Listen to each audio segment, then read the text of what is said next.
Bismillahirrahmanirrahim. Assalamualaikum warahmatullahi wabarakatuh.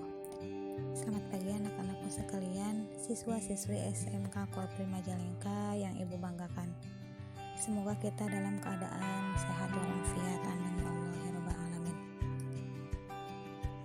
Untuk pertemuan yang kedua ini kita mulai kepada materi ya. Materi yang pertama yaitu tentang berperilaku taat atau taat kepada aturan, kompetensi dalam kebaikan, dan etos kerja. Adapun kompetensi dasar dari bab ini yaitu menganalisis makna Quran Surah Al-Maidah ayat 49, Quran Surah An-Nisa ayat 4, Quran Surah At-Taubah ayat 105, serta hadis tentang taat pada aturan, kompetensi dalam kebaikan, dan etos kerja. Membaca Quran Surah Al-Maidah ayat 48, An-Nisa ayat 59, At-Taubah ayat 105 sesuai dengan kaidah tajwid dan makharijul huruf. Mendemonstrasikan hafalan Quran Surah Al-Maidah ayat 48, An-Nisa ayat 59, At-Taubah ayat 105 dengan fasih dan lancar.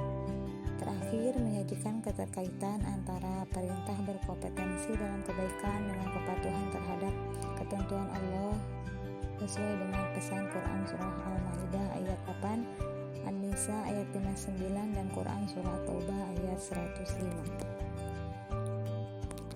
Untuk tujuan pembelajarannya, pertama, anak-anakku sekalian diusahakan membaca Al-Quran Surah An-Nisa ayat 59, Al-Maidah ayat 48, At-Taubah ayat 105 sesuai dengan kaidah tajwid dan makharijul huruf. Kedua, menyebutkan arti, menjelaskan makna isi. Yang keempat, mendemonstrasikan hafalan. Yang kelima, menampilkan contoh perilaku taat, kompetensi dalam kebaikan, dan kerja keras atau etos kerja berdasarkan Quran Surah An-Nisa ayat 59, Al-Maidah ayat 48, dan At-Taubah ayat 105. Mendemonstrasikan hafalan Quran Surah Al-Maidah ayat 48 dan An-Nisa ayat 95 dan At-Taubah ayat 105 dengan fasih dan lancar. Menyajikan keterkaitan antara perintah berkompetensi dalam kebaikan dengan kepatuhan terhadap ketentuan Allah sesuai dengan pesan Surah Al-Maidah ayat 48, An-Nisa 59, dan At-Taubah ayat 105. Untuk tema pertama yaitu perilaku taat atau taat pada aturan. Apa artinya taat pada aturan? Taat memiliki arti tunduk, tidak berlaku curang, dan tidak atau setia. Aturan adalah tindakan atau perbuatan yang harus dijalankan. Taat pada aturan bisa diartikan yaitu sikap tunduk terhadap perintah Allah SWT, nabi, pemimpin, atau yang lainnya. Aturan yang paling tinggi adalah aturan yang dibuat Allah SWT, yaitu terdapat dalam Al-Quran, sumber dari hukum Islam. Sementara di bawahnya ada aturan yang dibuat oleh Nabi Muhammad SAW yang disebut dengan sunnah atau hadis. Sama, itu juga sebagai sumber dari hukum Islam. Di bawahnya lagi ada aturan yang dibuat oleh pemimpin, baik pemimpin pemerintah, negara, daerah, maupun pemimpin yang lain, termasuk pemimpin keluarga. Semua dari perintah-perintah tersebut harus atau wajib ditaatinya. Dalil atau ayat yang berkenaan dengan taat pada aturan yaitu Quran Surah An-Nisa ayat 59 yang berbunyi, A'udzu billahi minasyaitonir rajim. Bismillahirrahmanirrahim. Ya ayyuhalladzina amanu atii'ullaha wa atii'ur rasula wa ulil amri minkum. Fa in tanaza'tum fi syai'in farudduhu ilallahi war rasuli in kuntum tu'minuna billahi wal yawmil akhir dzalika khairu wa ahsanu ta'wila. Artinya, wahai orang-orang yang beriman, taatilah Allah dan taatilah Rasul dan ulil amri pemegang kekuasaan di antara kamu. Kemudian, jika kamu berbeda pendapat tentang sesuatu, maka kembalikanlah kepada Allah, Al-Quran dan Rasul sunnahnya. Jika kamu beriman kepada Allah dan hari kemudian, yang demikian itu lebih utama bagimu dan lebih baik akibatnya.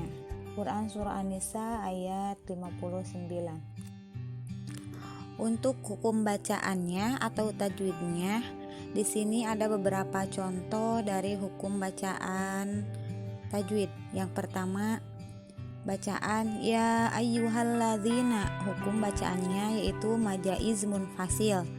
Alasannya mad asli bertemu dengan alif di luar kata. Yang kedua, amanu, mad badal. Alasannya adanya alif bertanda fathah berdiri. Ketiga, ati'ullaha, hukum bacaan tafkhim. Alasannya lafadz jalalah atau lafadz Allah didahului tanda bacaan dhammah.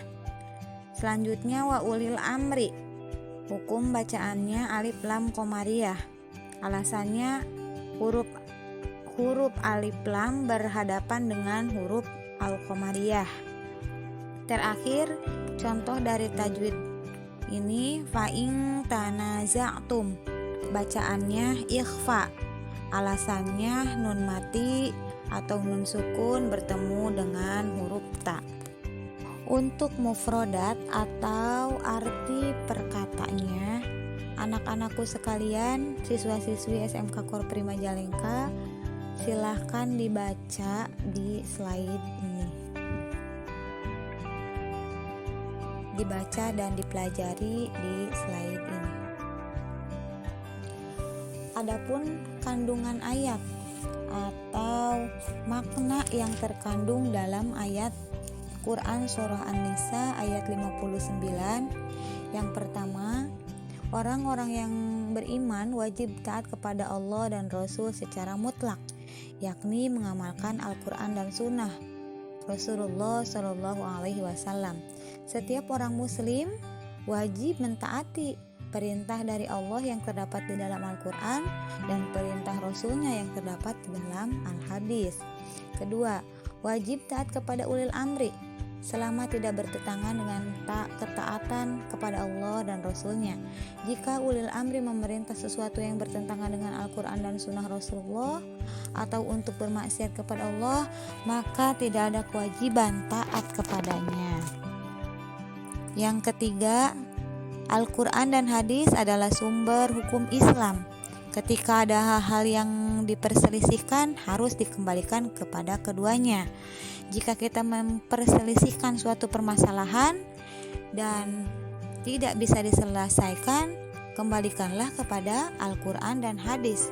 Itulah jalan yang terakhir. Keempat, menjadikan Al-Quran dan hadis sebagai sumber hukum dan mengembalikan kepada penilaian keduanya ketika terjadi perselisihan adalah bukti keimanan. Orang yang tidak mau menjadikan Al-Quran dan hadis sebagai hakimnya, keimanannya dipertanyakan. Orang yang tidak mau menuruti atau mentaati perintah dari Al-Quran dan hadis, orang itu pertanyakan keimanannya, apakah dia beriman atau tidak. Kelima, balik kepada Al-Quran dan hadis akan menghasilkan penyelesaian yang lebih baik dan membawa keberkahan. Perintah untuk memberikan kepada orang lain dalam majelis ilmu dan majelis yang bersifat mentaati Allah.